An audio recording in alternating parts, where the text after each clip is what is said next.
Very good morning everyone. आज का topic ऐसा है जिसके बारे में ज्यादातर बच्चे बहुत ज्यादा ओवर कॉन्फिडेंट रहते हैं, लेकिन जब वो एग्जाम में जाते हैं तो ज्यादातर मार्क्स उनके बहुत छोटी छोटी मिस्टेक्स में कट जाते हैं। यूं तो आप फोटोसिंथेसिस के बारे में बचपन से पढ़ते आ रहे हैं, लेकिन आपको देखने को मिलता है कि हर एक साल कुछ ना कुछ नया इसमें ऐड होता रहता है, और इसी टॉपिक के बारे में आज हम पढ़ने वाले हैं। चलिए बात करते हैं न्यूट्रिशन इन प्लांट्स यानी कि फोटोसिंथेसिस की। सबसे पहली बात, फोटोसिंथेसिस होता क्या है या इसकी डेफिनेशन क्या है। देखिए, फोटोसिंथेसिस वो प्रोसेस है जिससे कि कुछ प्लांट्स, और अगर आपने पिछली वीडियो देखी है तो कुछ बैक्टीरिया भी, जैसे मैंने आपको बताया था साइनोबैक्टीरिया वगैरह, ये क्या करते हैं, ये कार्बन डाइऑक्साइड, वाटर यानी कि इनऑर्गेनिक सब्सटेंसेस का यूज करते हुए अपना खाना बनाते हैं in the presence of sunlight and chlorophyll. जो इमीडिएट प्रोडक्ट होता है, ये आपसे ऑफन पूछा जाता है एग्जाम में कि इमीडिएट प्रोडक्ट ऑफ फोटोसिंथेसिस होता क्या है। तो देखिए, इमीडिएट प्रोडक्ट जो होता है फोटोसिंथेसिस का वो होता है ग्लूकोज, और इसके साथ साथ ऑक्सीजन रिलीज होती है, कुछ वाटर भी रिलीज होता है। और अगर मैं बात करता हूं कि इमीडिएट प्रोडक्ट तो ग्लूकोज है, लेकिन क्या खाना ग्लूकोज की फॉर्म में ही स्टोर होगा प्लांट्स में? तो बिल्कुल नहीं। आपको देखने को मिलता है ग्लूकोज होता है C6H12O6, जो कि इमीडिएट प्रोडक्ट है, जो कि शुरुआत में बनता है। लेकिन जब बहुत सारे ग्लूकोज एक्यूमुलेट होते हैं तो ये आपकी एक पॉलीसेकेराइड चेन बनाता है, और उससे क्या होता है, उससे बनता है स्टार्च। यानी कि खाना स्टोर जो होता है प्लांट में वो ग्लूकोज की फॉर्म में नहीं होता है, वो होता है स्टार्च की फॉर्म। ये बात भी हमें एग्जाम पर्सपेक्टिव से बहुत जरूरी है, बहुत याद रखें। तो फोटोसिंथेसिस वो प्रोसेस जहां पर प्लांट्स अपना खाना बना रहे हैं in the presence of sunlight and chlorophyll with the help of carbon dioxide and water. Immediate product glucose है, और अगर मैं बात करता हूं कि स्टोर किस फॉर्म में होता है तो वो है स्टार्च। आगे की बात अगर हम करें तो क्या क्या चाहिए होता है फोटोसिंथेसिस के लिए, ये तो हम जानते ही हैं।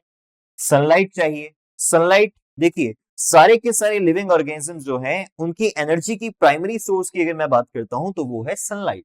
सन ही हमें एनर्जी प्रोवाइड करता है, और कोई सोर्स तो हमारे पास है ही नहीं। सन सबसे प्राइमरी सोर्स एनर्जी का प्लांट्स के लिए और बाकी लिविंग ऑर्गेनिजम्स के लिए भी।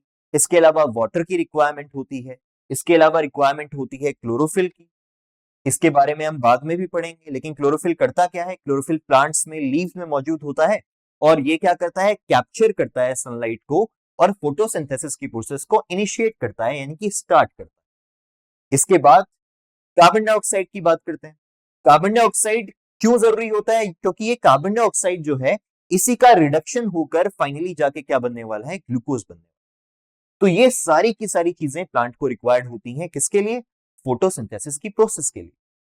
आगे की बात अगर हम करते हैं तो सबसे पहले मुझे फोटोसिंथेसिस को समझने के लिए, उसकी इंपॉर्टेंस समझने के लिए थोड़ा सा लीफ का स्ट्रक्चर तो जानना पड़ेगा।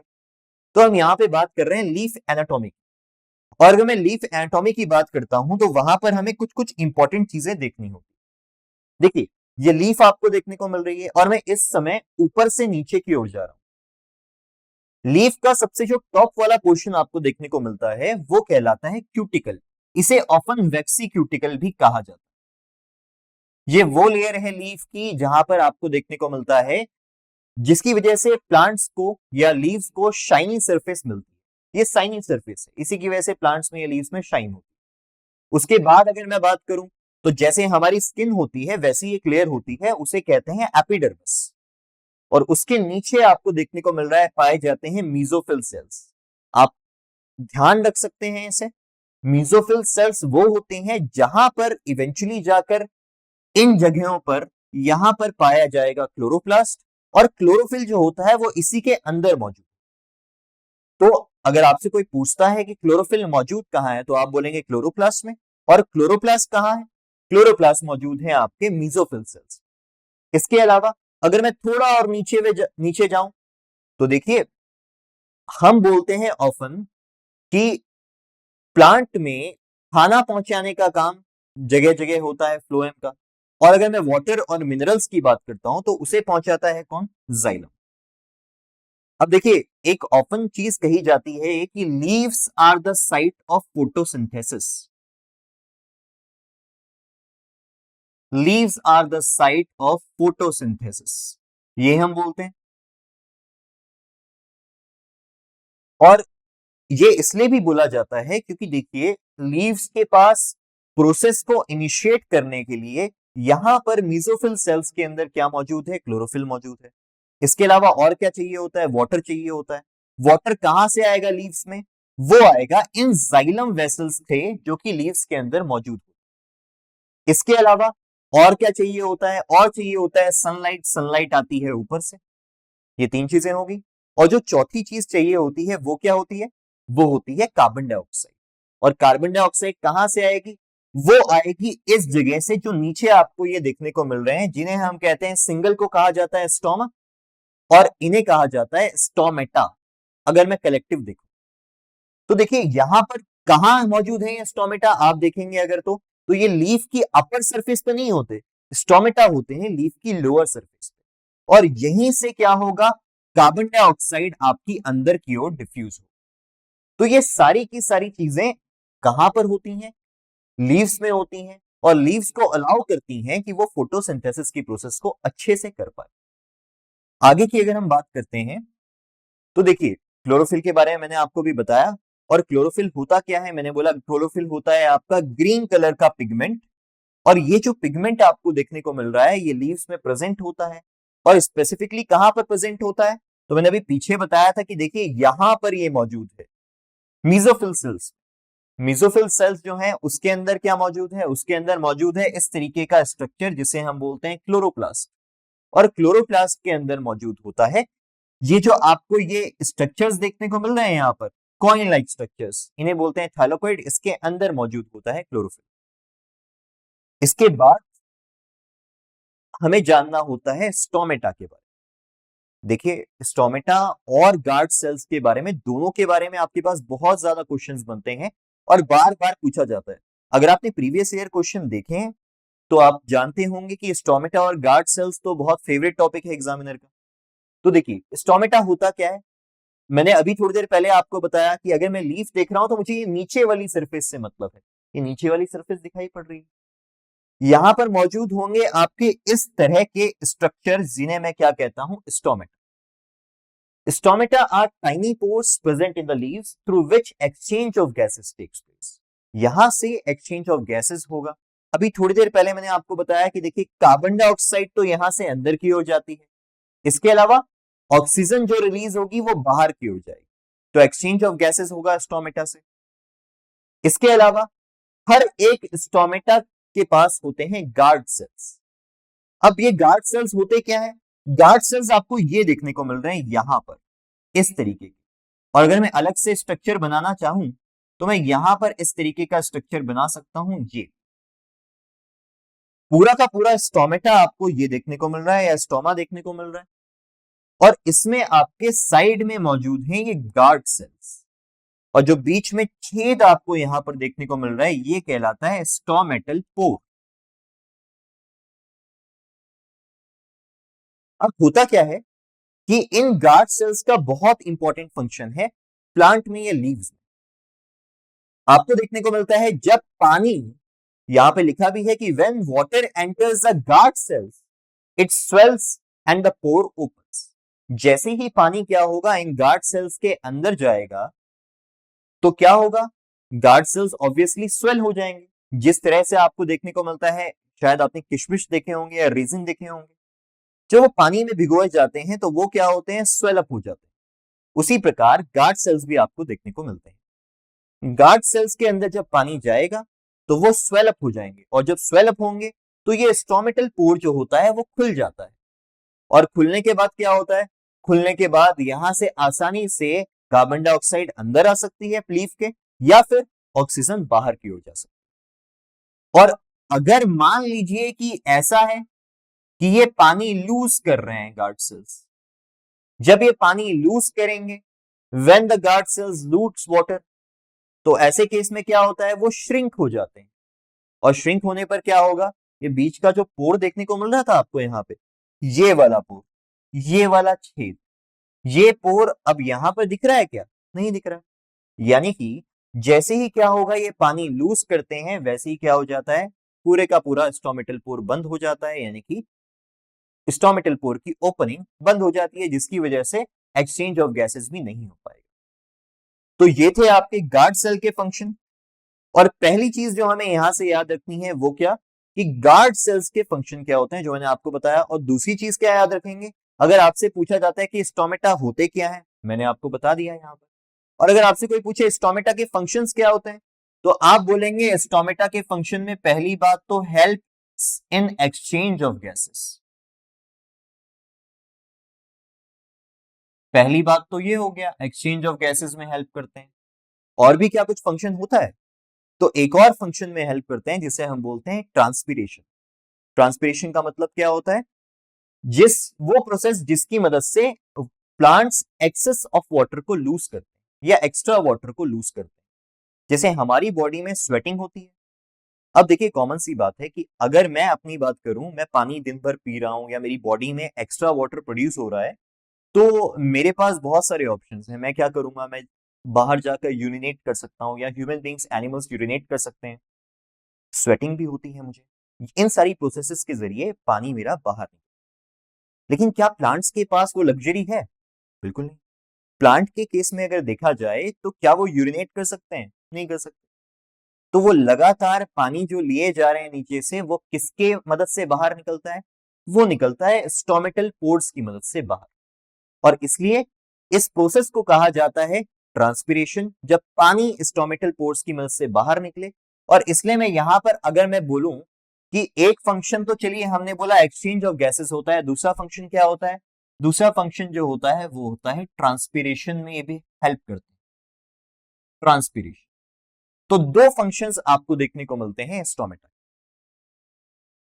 आगे चलते हुए अगर देखा जाए तो मैंने आपको बताया अभी कि स्टोमेटा के क्या फंक्शंस होते हैं, गार्ड सेल्स के क्या फंक्शन होते हैं, और क्लोरोफिल क्या होता है। अगर ये सारी चीजें हमें पता है तो हम फोटोसिंथेसिस को आराम से समझ सकते हैं। क्या क्या हुआ फिर, देखिए यहां से सनलाइट आई, सनलाइट आ रही है ऊपर से, लीव्स पर गिरी। अच्छा, नीचे से यहां से जाइलम वेसल्स पानी लेते हुए जा रहे हैं। दो चीजें हो गई। चलिए, क्लोरोफिल इस लीफ में मौजूद था। और चौथी चीज, कार्बन डाइऑक्साइड स्टोमेटा के जरिए अंदर पहुंच गई। और जब ये सारे के सारे अंदर पहुंच गए तो फिर आपको देखने को मिलता है फोटोसिंथेसिस की प्रोसेस हो जाती है। और ये फोटोसिंथेसिस की प्रोसेस के मेनली तीन स्टेप्स होते हैं। पहला क्या होता है? पहला होता है, सबसे पहले क्लोरोफिल क्या करेगा? लाइट एनर्जी को एब्जॉर्ब। क्लोरोफिल का काम होता है लाइट एनर्जी को absorb, absorption of light energy by chlorophyll. दूसरा क्या काम होता है? दूसरा जो प्रोसेस या स्टेप आपको देखने को मिलता है यहां पर, वो ये है कि लाइट एनर्जी को केमिकल एनर्जी में चेंज किया जाता है। यानी कि जो लाइट एनर्जी है उसका यूज करके जो वाटर आपने लिया था, वाटर लीव्स ने लिया था, उसको स्प्लिट किया जाता है। मतलब आपको देखने को मिलेगा जो H2O था वो अब क्या बन जाएगा? वो बनेगा आपका हाइड्रोजन, और ऑक्सीजन अलग अलग हो जाएंगे, ये आपको देखने को मिलता है। इसके अलावा इलेक्ट्रॉन्स भी निकलते हैं यहां पर वो आपके सिलेबस में नहीं है। तो सिंपल हम समझेंगे कि जैसे ही लाइट यहां पर गिरती है, H2O क्या हो जाता है? स्प्लिट हो जाता है। ये होता है सेकंड स्टेप। अब इसमें से ऑक्सीजन तो प्लांट्स को नहीं चाहिए थी फिलहाल, तो ऑक्सीजन हो जाती है बाहर, स्टोमेटल पोर के जरिए, स्टोमेटा के जरिए बाहर चली जाती है, सराउंडिंग्स में चली जाती है। उसके बाद आखिरी जो स्टेप आपको देखने को मिलता है वो होता है reduction of carbon dioxide by hydrogen to form glucose. यानी कि CO2 किस में कन्वर्ट हो जाती है? ग्लूकोज में कन्वर्ट। ये सारे के सारे स्टेप्स आपको फोटोसिंथेसिस में देखने को मिलते हैं। ये तीन स्टेप्स जो हमने अभी बताया।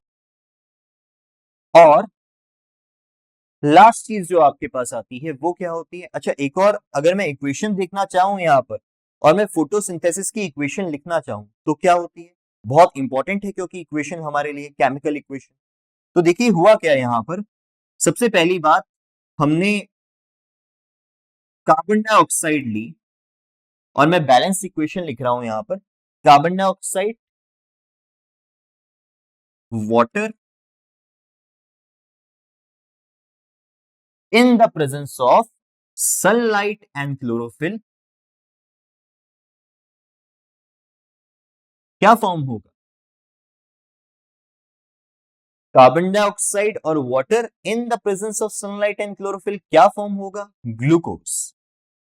ग्लूकोज फॉर्म होता है, साथ ही साथ और क्या फॉर्म होता है? और आपको देखने को मिलता है ऑक्सीजन और वाटर। ये है बैलेंस्ड इक्वेशन फोटोसिंथेसिस की। तो प्लांट्स क्या कर रहे हैं? कार्बन डाइऑक्साइड और वाटर का यूज करते हुए in the presence of sunlight and chlorophyll glucose बनाते हैं और ऑक्सीजन बनाते हैं और कुछ रेसिडुअल अमाउंट ऑफ वाटर निकलता है।